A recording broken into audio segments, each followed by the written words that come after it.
Are you aware that someone near you might need your voice against the trafficking they are suffering? That is the question we're going to address today on Flourish-Meant. I'm your host, Tina Yeager.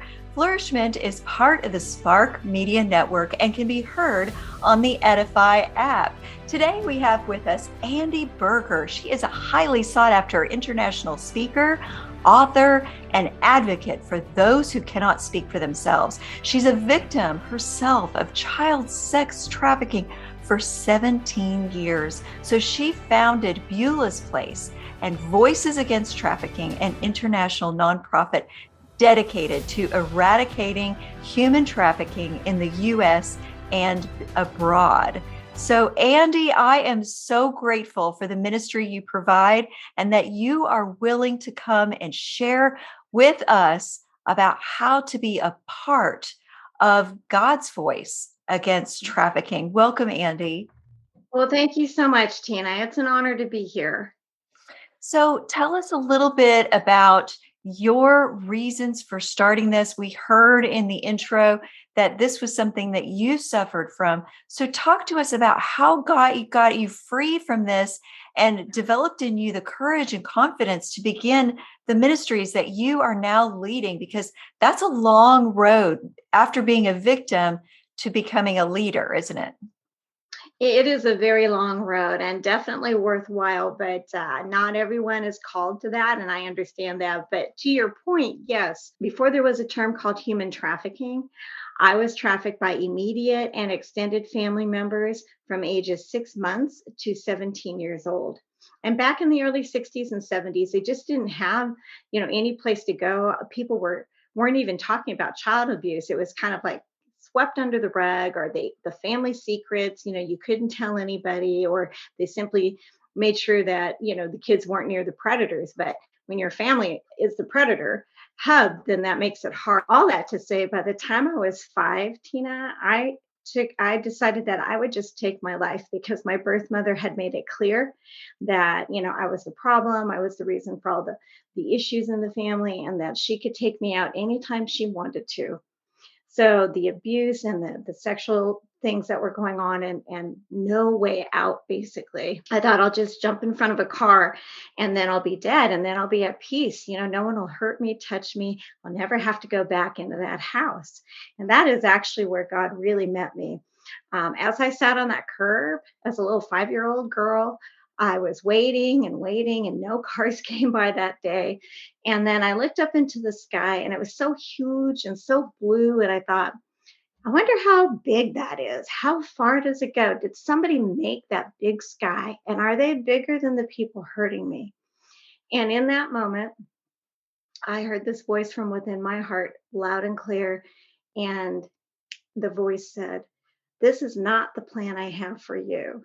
And suicide is not the answer."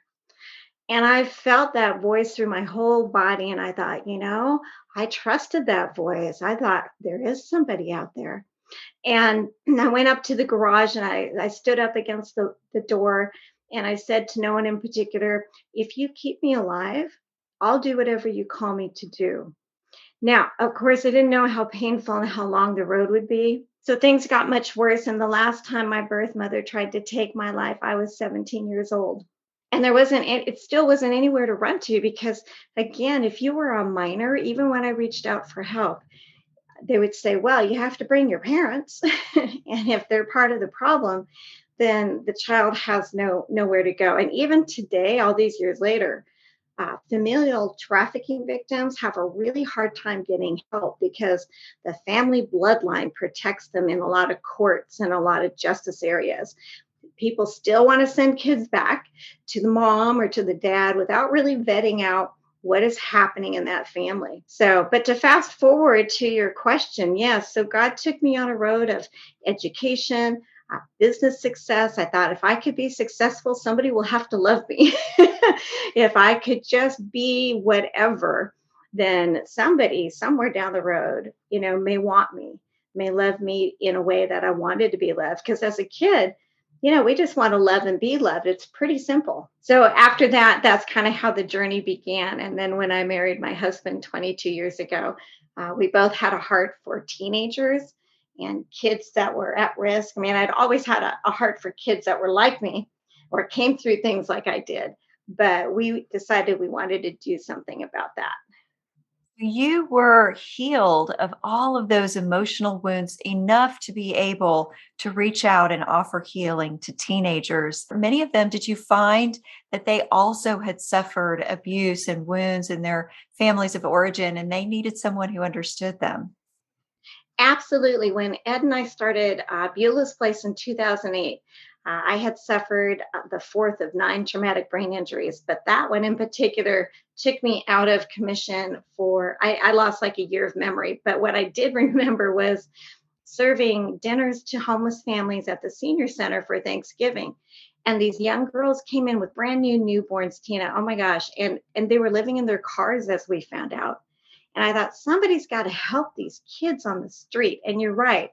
All of the kids that we have helped rescue. So that's how Beulah's Place began. We thought we'll feed them, we'll try to house them, we'll try to get to the root of why they're on the street. And the kids that we have helped ran from something worse than what they thought would be on the street. So we're not talking about the kids or the teens that, well, I didn't get dad's car for the weekend, or mom won't let me go to the mall, or it's not those kind of kids. Some of the kids on the street, they do choose that. They're rebellious, but that's really a minority. So the kids that we helped over the last 14 years, about 300 kids we've assisted in either rescue or housing. I would say a good number of them were trafficked, but all of them were sexually abused. All of them were physically abused. And along, of course, is mental and emotional abuse. So it's a variety of things. Some of them were forced into doing things they wouldn't have done, like being a drug mule, just so they could eat. And so that is the population that we wanted to serve and reintegrate to God's community. Are you finding that there's a lot of misunderstanding in the family of God about what causes this and especially the actual prevalence of this? Because this is a very well hidden secret, isn't it? It still is, even with all of the national headlines, the university scandals, you would think people would kind of wake up a little bit more to it. But I think, especially in the church, one, they don't really know how to approach the topic or how to bring up the fact that we can only have victims if we have predators. And guess what? They could be in the pew next to you, right? How do you say that? So I try and help pastors and anybody in any house of worship bring a story to the congregation and show the hope and the healing that can happen, like in my own life 6 decades later. And so you're right. There's a myth that, well, it doesn't happen in my neighborhood. It doesn't happen in our church or in our Sunday school, or it doesn't happen, down the road at the daycare. And that simply is not true.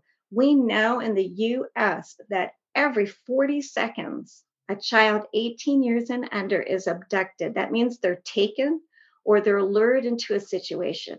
It could be a hallway, it could be a basement, it could be a party, it could be the promise of a job or some money or whatever it is. And kids are curious, and that's why they're still kids. They're curious and they want to have their independence and do all these things. But if we refuse to talk about it in the churches, if we refuse to talk about it in the schools, we are doing a great disservice to the most vulnerable population and the future of our communities and the nation. As Jesus said, let the children come to me. But if we don't let them come to us with, well, the teacher did this, or I'm being hurt, or I'm being bullied, or this person makes me feel bad, if we don't allow them to speak that, then we are doing the same damage basically the perpetrator is. Wow, that is really compelling. And it is very convicting for those of us who are not being voices in our community for human trafficking or may have ignored the situation or denied that it exists. So I'm going to take a break for just a couple of seconds.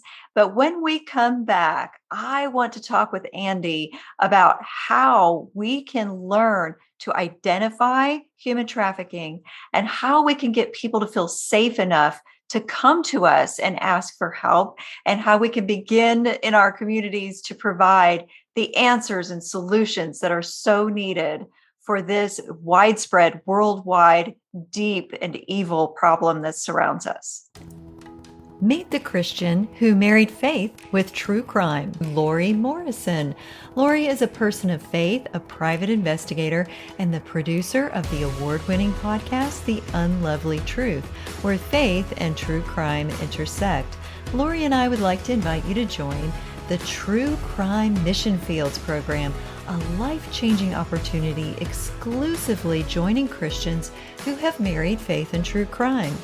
Featuring Chaplain Lori Prather, the products within the True Crime Mission Fields program allow you to connect your passions and skills as Christians with practical service opportunities within the world of true crime. You will begin to serve people in difficult circumstances and have a greater impact in this world than you ever imagined possible. Access your free report, Meet the Christian Who Married Faith with True Crime, and receive up to 70% off of any collection when you use the link in the show notes. Welcome back from the break. Today we're talking with Andi Buerger about human trafficking and how to be a voice against it. Welcome back, Andi. Can you begin to share with us? We had these horrible statistics of how prevalent this is and the fact that we often are not responding as well as we could.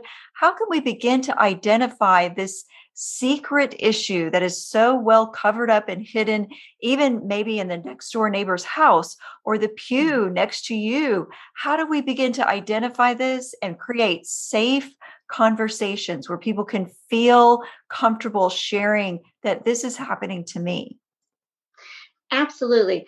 First of all, one of the simple things is to simply say, I want to know more. So I'm not part of the problem, that I'm part of the solution, and that my neighborhood is part of the solution, and my community and my state, and on and on.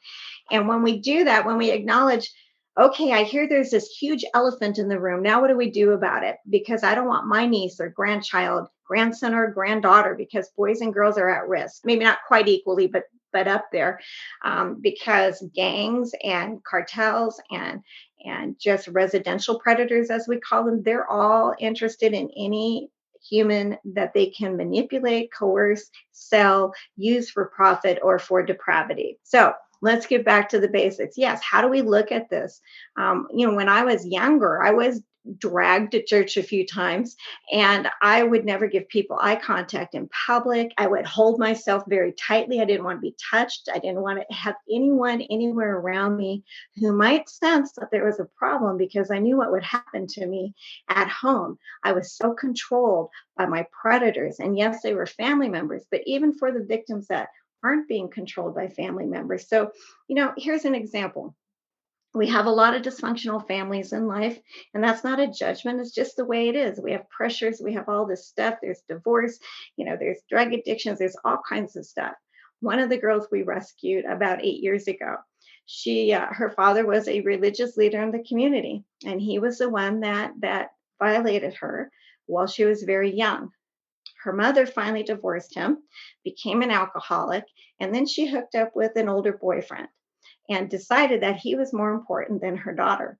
So from the ages of 12 to 16, this girl was left alone 6 days a week with frozen food in the freezer for her meals. And that was it. And the mother only came home if the school called, or if, the girl tried to commit suicide, which she did a couple of times. That's the only time that mother gave that girl care. So naturally, in that age bracket, some friend came up to her and said, "Hey, come on over to my house. I have a way to take all your pain away." And so she started with pot, got into some other drugs that she never would have chosen to do otherwise. And so she continued on. She maintained a 3.2 GPA at school. Amazingly, she rehabbed herself. But by the time we got her, she called into our shelter and was on her last leg. She hadn't eaten for a couple of days. She was living in a place where there were 9 other adults and children, and they were being charged $100 a night to sleep on the floor. So that was the only housing she had. Now, see, didn't find out till later that when she was 17, she had been approached by a woman who was 30. So you have a 17-year-old and a 30-year-old woman. Well, guess what? The woman bought her gifts and she took her to lunch and she took her shopping and created this grooming situation, luring her into a confidence of safety, which the girl hadn't had. And then suddenly it was like, hey, I have friends coming into town. They're staying at the local motel and I want you to meet them. And on that night, everything changed for her. And the woman said, you will be the one that goes to jail if you tell anybody about what happened. And the woman took all the money. So, it sounds like, well, that's just, an extreme example, but it is not. We have over 300 kids that we have worked with, teenagers, and they're all fighting for a chance to have the purpose and the hope that they thought they had when they were an innocent child. And now they're just struggling to be part of life, part of community, and hoping someone will intercede. So for our part, we need to open a conversation at church, maybe among the leaders first, and then figure out how to present to congregations and audiences, have a town hall, so to speak, in your area.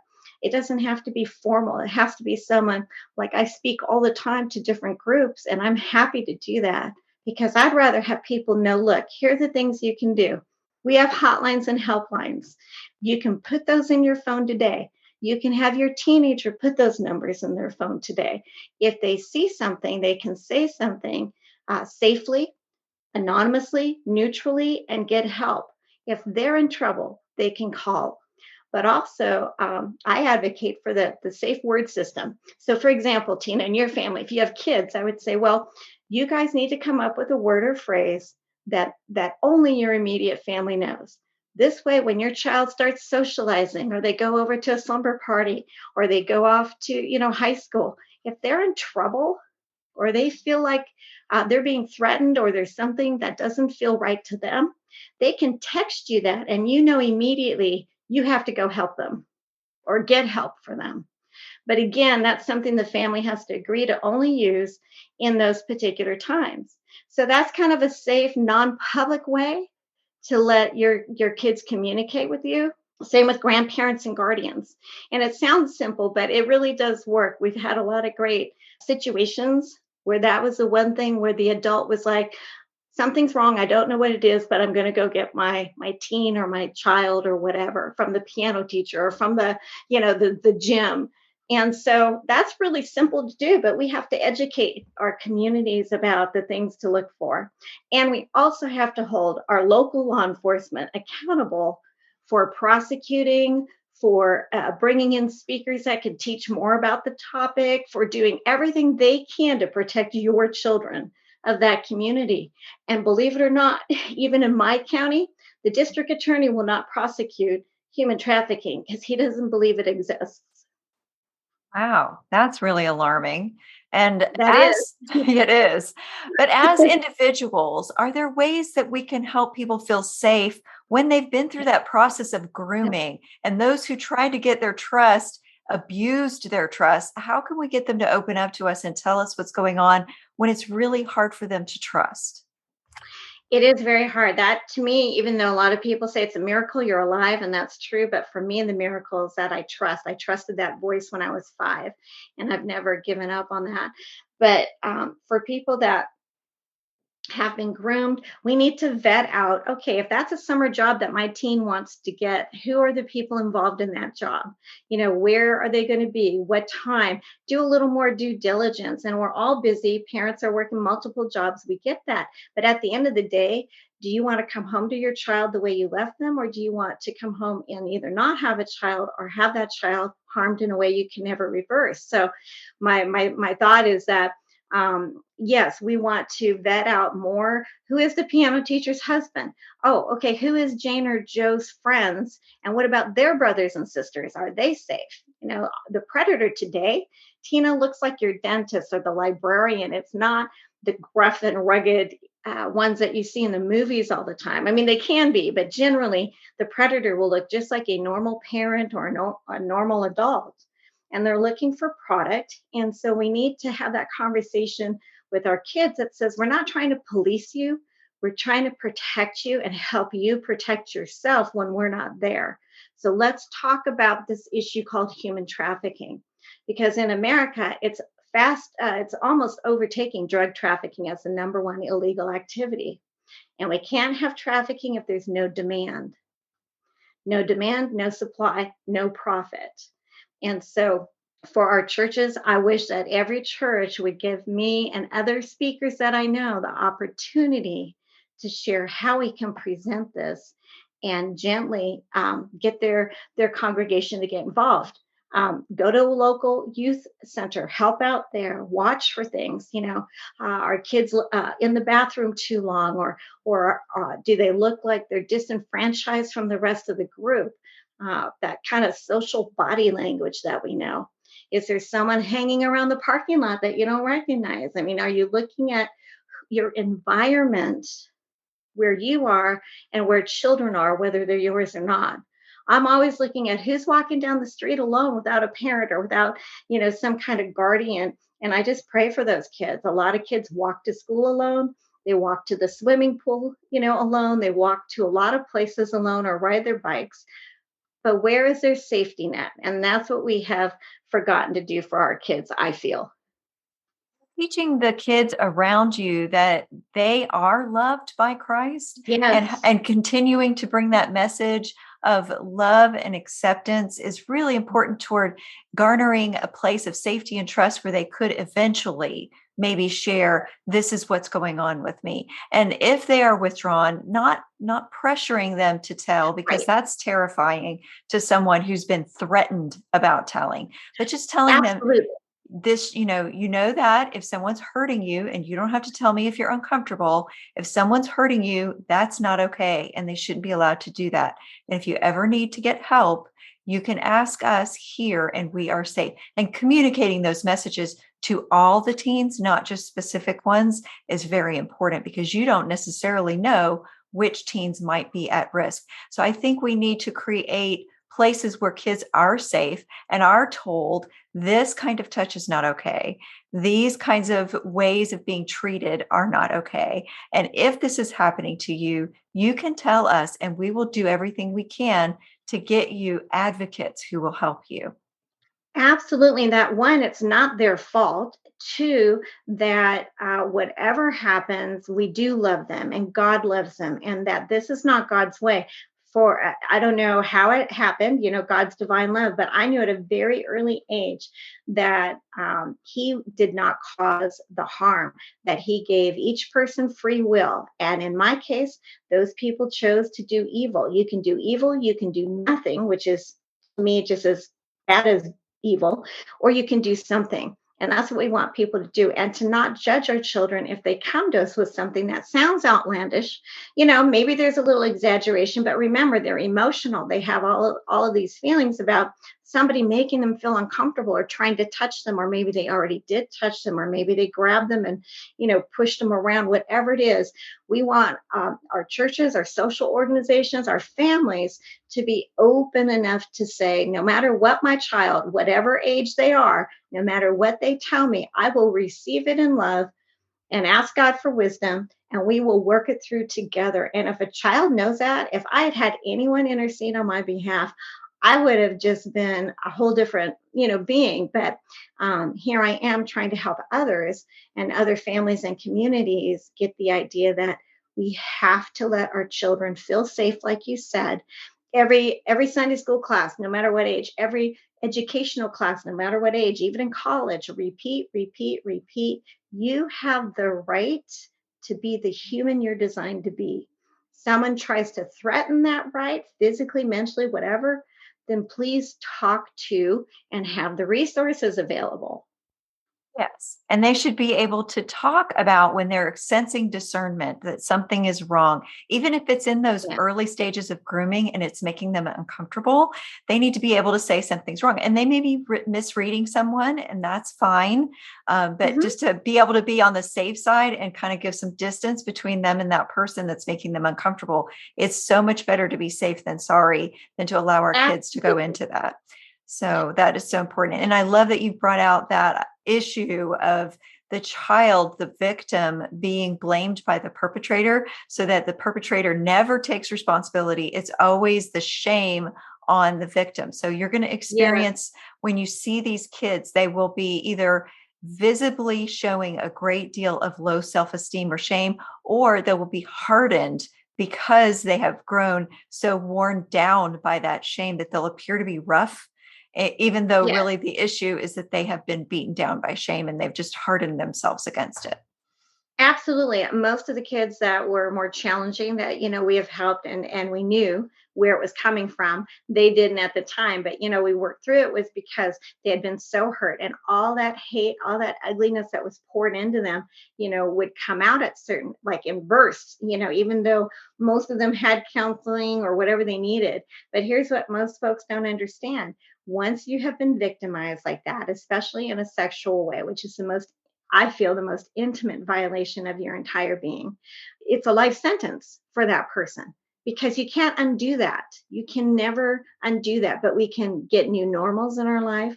We can get healing and redemption through the Lord. We can be new creatures. We can be transformed. Even at my age, I still sometimes deal with PTSD, old issues in a new face or place. So we have to teach folks that have been traumatized in any way, especially our children, that we are going to love them through and walk the journey. When my husband was courting me, one of the things he said was, Andi, I don't understand everything that happened to you, but here's what I can tell you. I will never leave you, and I will always listen. We don't do enough listening, not only to our kids, but sometimes to each other. And there are a lot of walking wounded, Tina, and out there in our churches, in communities that have been hurt, and they don't feel like they're either good enough or that anyone will listen to them without judgment. And honestly, where do we get the right to judge anyone for their pain? That is so important for everyone to understand. And I really appreciate the wonderful ministry and the wonderful truths that you are bringing out and the advocacy that you are offering for those who don't have a voice. How can listeners get in touch with you and learn more about the programs that you're offering, the speaking opportunities, your book, and your ministries to help bring some of that information to the churches and the communities and the supportive people in their neighborhoods and cities that need to be those first responders who understand? Absolutely. First thing, they can go to voicesagainsttrafficking.com. Voicesagainsttrafficking.com has helplines and hotlines that I spoke about earlier. So they can get, there's like 12, whether it's suicide prevention or child abuse or suspected trafficking, any of that is on that tab. They can also, we are a 501c3 nonprofit. If they don't know what to do or they're not ready to do something, at the very least, they can either donate or buy our new book, Voices Against Trafficking, the strength of many voices speaking as one, because collectively we are much more powerful against this war for our children and for the victims that we have yet to find together than just as one voice. And so that book has 20 chapters, all different perspectives from media, from how to keep your kids safe on the internet to other stories of survivor leaders and what they went through. And they're also doing the work like I am. And so there's all different perspectives to open conversations. When you travel, what do you look for? So all of that is in that book. So every library, home, church, school, law enforcement, wherever should have a copy of that book just so they can go and say, wow, I didn't know this, or, oh, here's how we can be better at this. And so that's one tool. We also have quarterly forums. Our next one is March 30th, and then the next one after is June 29th. Free on Facebook, free on YouTube. We have phenomenal top voices from all over the world that come and speak. And we're going to have quite the program coming up. We have a young man who's 14 who's brave enough to say, hey, why don't we have this in school? Why isn't anyone talking about this at my level? right? So we're going to have a great program that's free for people to watch it and learn from. So we're doing as much as we can to create greater awareness. We are working with members of Congress on both sides, and we are not going to stop until we get at least our immediate communities and our nation back on the same page that our children are not to be sold and exploited. Any victim is not to be left unattended to. Like the Good Samaritan, we need to be the one that stops and sacrifices a little of ourselves so that someone else can live or become whole again. Thank you so much, Andi. I hope that all of you listening feel like you have learned and you can grow into becoming more of God's voice in your community against trafficking. And of course, I also hope that you come back for the next episode of Flourish-Meant.